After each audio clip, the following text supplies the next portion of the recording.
Hey guys, and welcome to the 2017 Audi A3 E-Tron.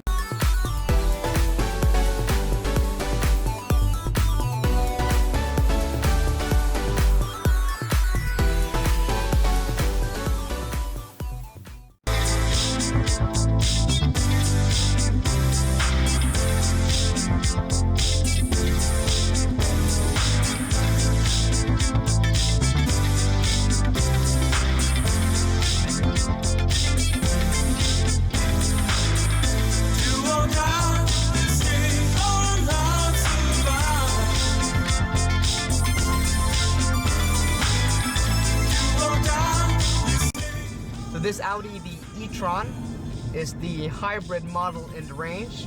You have gas versions, you have diesel versions, and this is based on the 1.4 TSI engine with 150 horsepower, and it is also mated to an electric engine with about 54 horsepower. If I'm not mistaken, the combined is at least 204, but I couldn't find any information anywhere about the electric engine by itself. So, like an ordinary A3, this is a really nice car to drive.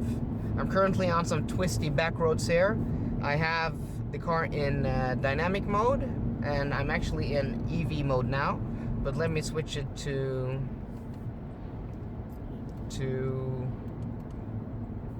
hybrid mode, hybrid hold. So it will now hold the charge, and in dynamic mode, this car has really nicely weighted steering. This car is also equipped with the magnetic adaptive suspension, the shocks, and which gives this car a really nice and taut ride and a good balance on these twisty roads. So it's a really fun car to drive, small, compact, really precise steering. So as I said, this car is a hybrid. You can drive it in EV mode only. Audi claims 50 kilometers, but from a full charge, now in winter time, it's about 1.5 degrees centigrade outside. It will give you around 30-35 kilometers. Real life, I have no idea. We'll do a video on that, so stay tuned, but I'll give you a real world, real life video. But this powertrain is actually really nice because you have the option of going EV mode only, and you can also combine both engines, giving you 205 horsepower, which makes this car quite spirited to drive. By no means a sports car, but it's no slouch either. And then you can put it in pure electric mode by the toggle switch here on the dashboard. One more time, you'll get a green light, and now it's completely silent. So I'll do a little more city driving later on in the video to show you guys the electric mode only. But now to battery hold mode and put it in dynamic, we'll be able to hopefully get the charge. I only have 3 kilometers range now on the EV mode only. But this car is equipped with, as I said, with the adaptive dampers, which is one of the best in the business. It's probably the best adaptive dampers you can get, which isn't an air suspension. And the car is really different. So in dynamic mode, you get a tauter steering, more weighted. So now in dynamic mode, when you let off the gas, you'll feel the car braking like in an electric car. And those are the regenerative brakes, just sucking the juice out of the energy and recharging the batteries. So in typical Audi fashion, this car's interior is really nice for its class, really high quality materials in the upper cabin, and as expected, all the way down below you have hard plastics both on the doors and on the center console here. But elsewhere, on the top of the door panels, on the sides, and on the top of the dashboard, you have really nice high quality materials.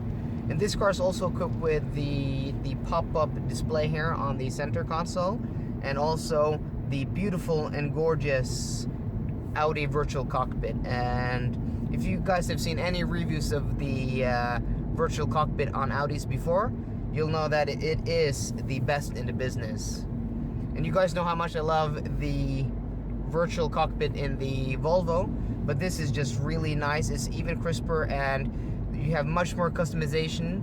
You have much more information you can show and different configurations. And Volvo, please take notes, because this is how you do it, and it's all in the software. You have the hardware, you have the screen, you have the computing power, but all you need to do is make a software update. Please give it to us, because every Volvo driver out there who drives a new XC90 or an S90 or a V90 would really love to have something like this. So after driving this car a while now, more than a day, I'm actually really impressed. It's really quiet and really refined.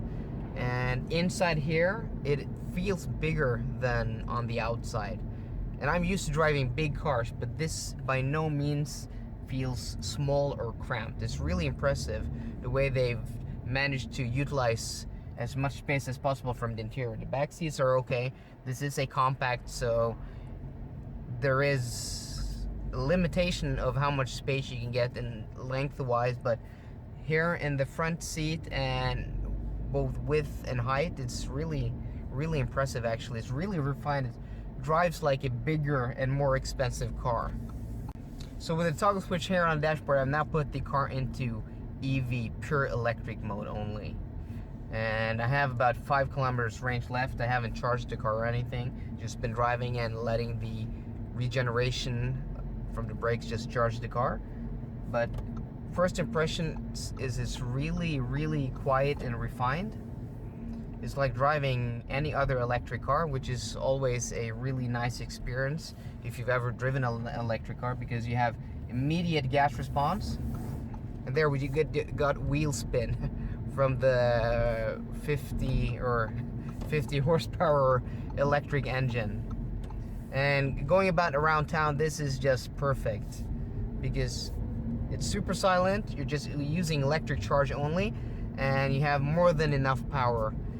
The combined power in this car is 204 horsepower. The gas engine is stated to have 150, meaning that the electric engine should have 54, but I haven't found any information about that anywhere. And some places I've even read that the electric engine has about 100 horsepower, and giving it the beans here, it feels like, well, somewhere in between there at least. And now coming to a complete stop here. Red light, dead silent. The fan is the only thing you can hear. And turning that down is really quiet and really refined. And this is why people love electric cars, because they're quiet, they take refinement to a new level. You don't have a gas engine or a diesel engine vibrating and making sounds in the distance.